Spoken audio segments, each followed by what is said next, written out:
All right, everyone. Welcome back to the Hippie Moms podcast. We have Angela Ferrari again with us today. Hey, Ange, welcome back. Mhm. Always love being here, girl. You're our star guest. I'm so glad that you're here because we're going to talk about money, money, money. And we're going to talk about how it can be one of the things that holds us back from doing the things that we really know would serve us. Yeah. So I was hoping we can kind of unpack it a little bit about what money is, what it represents, and kind of how we have maybe some misconceptions around it. I mean, this is such a big topic, right? Say you go to a psychic, there's three questions. You want to know about money, you want to know about love, you want to know about health. These Yep. three things. Mm-hmm. So it's just this thing in life that some people will say harmonize that, and some people chase that forever. And there's so much value in simply the clarity around it, because once we have a different perspective, it can really change everything. Mm-hmm. Taking us from, because there's just because you have a lot of money, there's just more scarcity inside of that sometimes because there's more responsibility, more dependence, more people leaning on you. It's not just more money is the cure. It's like a lot of times that pressure can exist for millionaires, billionaires that exist for somebody that's in a more, lower income situation. Mm-hmm. The same exact pressure, the same exact scarcity. There really isn't a difference. It's the same feeling inside, just a different experience outside. Mm-hmm. And once we begin to bring clarity and understand money differently, because we're taught these things, so it's nobody's fault. Money Right. doesn't grow on trees, blood, sweat, and tears, all of Yeah. these things. We're taught that. It's deeply embedded inside of our subconscious belief structure. It's one of the number one things that impacts relationships, and then Yeah. that's passed on to the children, and on and on and on we go. And even an attachment to it, meaning, if I have a lot of money, can you put me on a bench in a simple life in a park and just like, can you put me in this simple life and will I still thrive? Mm-hmm. And that's what abundance is, where you put me in whatever situation in life and I will thrive because abundance is coming from within me. So you can have an attachment to money and have a lot of it, and it still becomes very painful. Mm-hmm. I can relate to that so much because we tend to think that once we have a certain amount of money or the house, the cars, the things that we're going to be happy, that we're going to feel a different way. But I know from experience, that's absolutely not the truth. Hmm. Yeah, it's you have to have your own evidence for this first, and all I can do is plant the seeds around it and give you some of my own evidence in that, I've worked with many affluent clients, and I have this one story that stands out to me. And this gentleman came in and he was very successful, the best Ferrari in town, and we're talking just had it made. And he comes in, and I remember he felt like he had this sort of defeat feeling. And when we finally started opening up, why are you here? What are we gonna do to work together? And he said, I've worked my whole life and I had these big goals and I sacrificed everything. And I'm here. I did it. I'm rich. And he goes, I can't believe this is it. Mm, I can't believe this is it. Because there was no abundance from within him. mm, There's all this stuff around him that actually magnified the scarcity within him. And not fear, and in some ways, fear of keeping up with it, right? And in a lot of ways, just a magnification of that I don't feel fulfilled within me. mm. It's so powerful. It reminds me of what Jim Carrey said. Do you know what he's like, I wish everyone would be rich and famous and have all the things that they could ever, that they want, and then to realize that it's not that. Yeah, it was a beautiful point because he had to go through the experience to realize it wasn't that. So what he was saying was, I want to fast forward that for all of you. I want Mhm. to fast forward, like yes, go take the manifestation class and manifest a car and manifest a house and manifest a lot of likes and followers, manifest all the attention in the world, just so that you can get for yourself that's not it. That's not the point. Mm, And some people spend their whole lives yeah. inside of that space. I mean, I've seen Mm, my father, whom I love so very much, and he certainly arrived at the place he always wanted to be. But because of the scarcity factor, there's never an arrival point. It's always the same thing. If you're, whatever you build the money upon is what's going to grow. mm, Whatever you build the money upon, and if you're building the money upon, I need this so that I can be this, that's meaning that I need something outside of myself so that I can feel enough inside of myself. mm. The not enough is what's going to keep growing. Yes. He has so many beautiful things and he could easily just relax and enjoy. But every day he's like in that same fight as when he was 30. I can relate to that so much. The previous version of me, of always, and it can be money, it could be anything, right? It can be even having your kids eat perfect. Like once you think, okay, I'm going to do all the things so that my kids are going to be perfect, be healthy. I'm going to be perfect. I'm going to be healthy. And it's like you continuously, but it never unfolds. Like nothing is ever um it never manifests because I'm in that constant, like, I need it to be different. I need it always, what I realized is I was on this hamster wheel. Mhm. And what you helped me do in the classes and understanding that I can generate everything within me, that was like the secret of life. That I feel like there's so many secrets in life that you've helped me learn and realize, like, how the universe works, how energy works, that has helped me go in and tune that magnet within me so that I can attract the things and situations, circumstances, relationships that actually truly reflect what it is that I really want. And money is one of those things. And I think a lot of times when we have this opportunity to do something, our heart is calling us to do something, and we're like, I'm going to do this. And sometimes it takes an investment, right? And how many times does that stop us? Like, oh, I know I can't do that.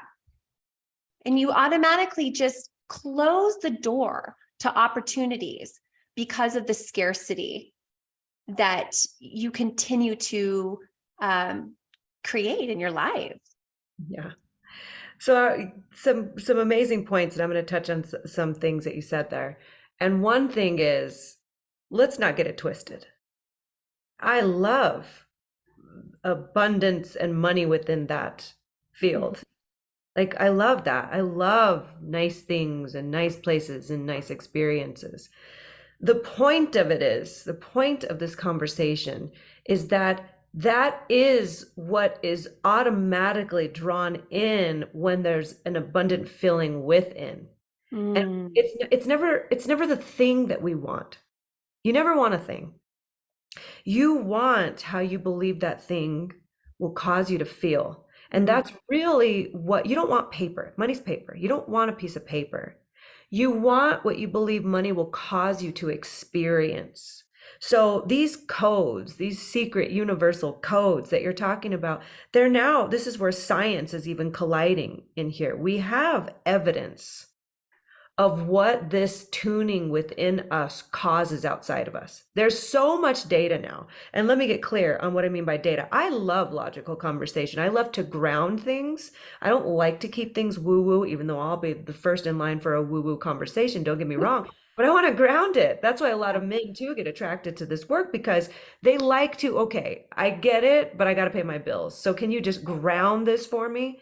So, for example, there's the logical conversation, and we'll call it somewhat limited conversation. And let's say you go to a doctor and you tell them your age and they put you in this category, or they give all this data around the situation that you are. And then there's some anomaly that defies all of that data. It's sort of like this limitless being that comes in, and what do the doctors do? They'll go, that doesn't fit. So we're gonna put that, we're gonna throw that out.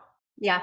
You throw out the anomaly because this is the data in this limiting, and it's true.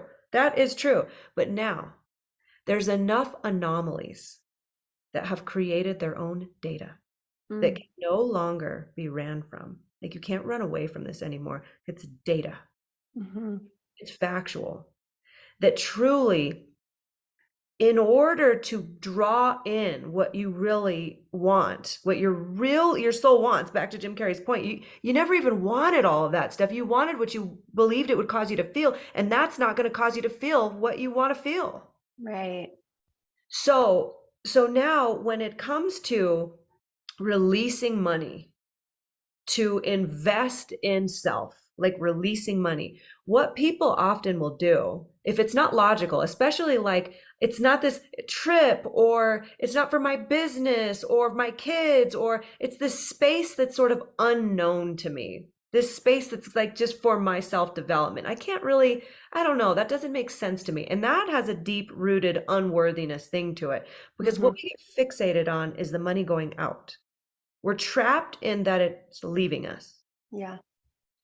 The biggest component to that is the value exchange. And the moment we can get, like, when we pay our phone bill,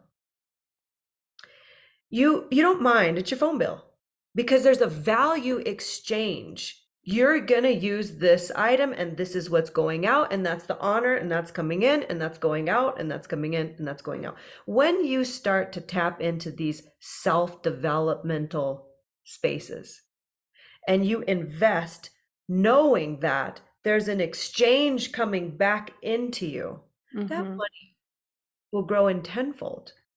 Yeah. When we get trapped on the release of it, then that's what the scarcity keeps drawing in, that it's just going out, and my attention is just on, it's going out, it's going out, it's going out, it's going out.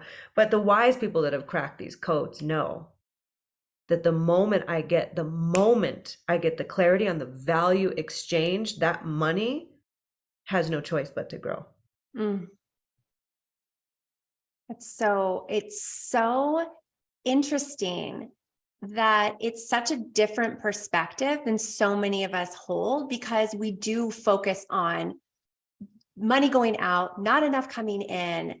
But really, it's a switch of perspective and focus and attention that, so many of us, it takes something to create a new program to see through that lens.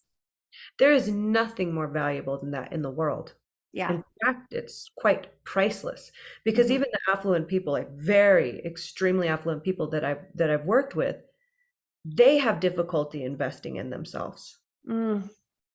Because there's still an unworthiness. Like they'll invest in the cars and the thing, and that's not really self that I'm talking about. That's part of that presentation. Right. That's the ego. Part of the present. And again, don't get me wrong, I love a nice car, I love a nice home. Totally. We're here to enjoy those things. We're here to enjoy those. So please don't get it twisted that I'm dissing those things or saying don't get those things. I'm just saying what you're getting, the thing, what you're building it upon. There is nothing more valuable than that self-investment, so that you can build the things upon abundance, that you don't need anything outside of you to feel and experience.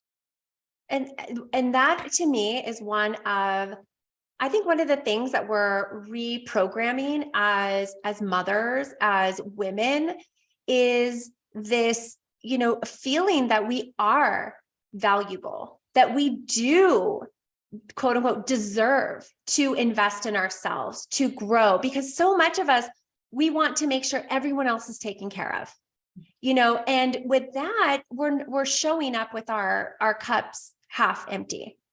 Or empty. We're empty. We have no more to give. And so what I've seen as I've invested my time, my resources, into the reprogramming of the way I think, the way that I show up, the way that the perspectives I have.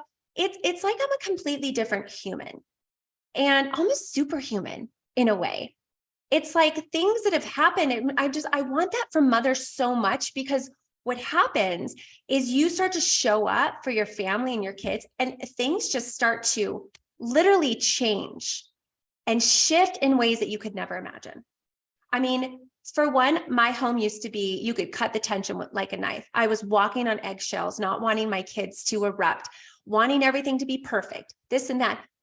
The house, our kids were fighting all the time. Scott and I were fighting all the time. My house is and we have our moments, calm and peaceful. I was noticing this last night. I was like, wow, this is amazing. Like the kids are getting along. I feel different. Like it just shows that what one person can do in a family, in a relationship. And now my husband has been in the work too, because he has seen the extraordinary shifts and change that I've gone through and been through. And he wants to experience that too. It's just so beautiful. But at the end of the day, it took something to invest in myself and to know that I was worthy of that, even when I felt inside that I wasn't. Does that make sense? Makes so much sense. And what you so beautifully described was because of the, we'll say, tuning, the harmony, the peace that you begin to grow within you, just within you. Yeah. It's independent of anything outside of you. It's you. Now you're starting to look outside of you and see the match of you. Yes. And of course, we're not just drop hope that that life is going to be perfect. Lose hope. Right. Then you can really begin the journey. That it's not Definitely. designed to be like that, because we would never grow. And so through the imperfections, it's actually the most perfect thing that could ever happen to you, because it causes you to keep fine-tuning infinitely. Right? And we would be so bored if we couldn't do that anymore. Oh, isn't that the truth? And like what you said, like now in the moments where my youngest might have a huge blowout anger fit, like he's feeling something big. Before I wanted to fix or just make it stop. Now I'm just a space holder and I'm able to react or respond in a way that is I'm so amazed with myself. I'm like, that is amazing. Like, look at the shifts that have occurred when you start to go in and begin to tune yourself, harmonize your body.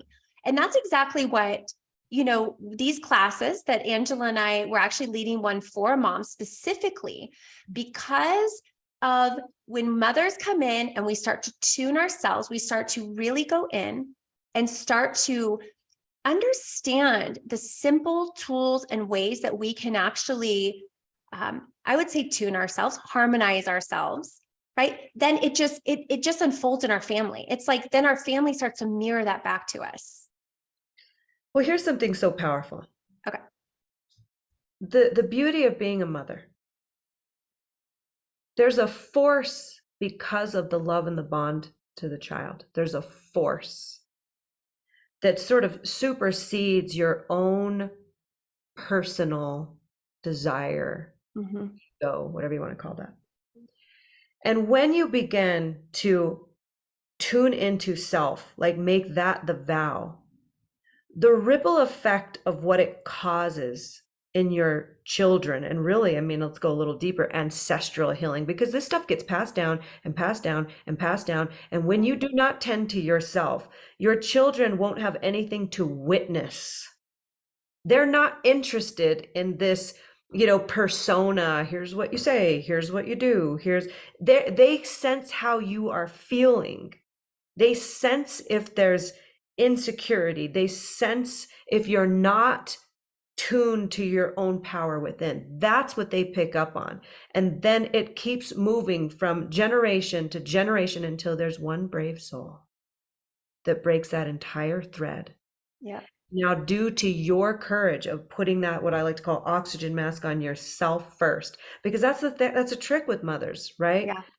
They abandon that, forgetting that actually is the most important, beautiful thing you could ever pass on to your child Ever. is putting that on you, and then they get to witness you Yeah. and the power within you.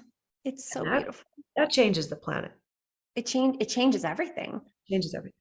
It really does. And, you know, and we've been working together for a long time and we've become friends. And I'm such a advocate for this deepening of understanding of the power we have within us.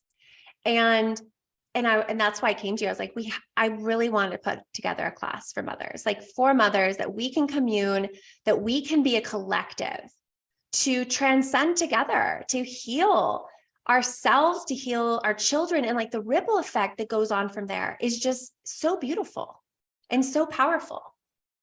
And so go ahead. You're going to say And something. factually, there's data of the power of a collective, like a group Yeah. of people with the same intention. And factually now, it Yeah. does cause more momentum. So there is something extremely powerful about that and working together as a group. And let me just put something out there. Mm-hmm. I don't know if you feel this or if those out there can sense this in the world. I'm not saying this out of fear, I'm saying this out of fact. There's an urgency. Mm-hmm.